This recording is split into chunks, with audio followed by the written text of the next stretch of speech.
السلام عليكم يا جماعة، بوريكم طريقة عن التفاح. هذه تفاحة تونا مطلعينها من الكرتون.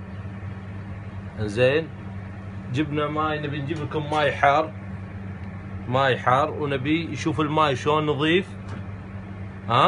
ما في اي شيء. شوفوا يا جماعة شو يصير بالماي. قاعد اغسل لكم الحين التفاحة بالماي الحار. شوفوا يا جماعة،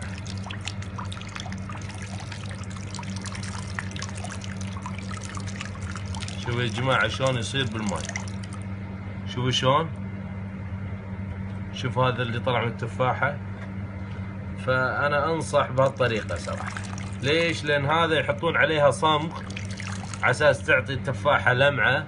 شوف شلون صارت، ما فيها لمعة، قبل شوي فيها لمعة، الحين صارت عادية. بس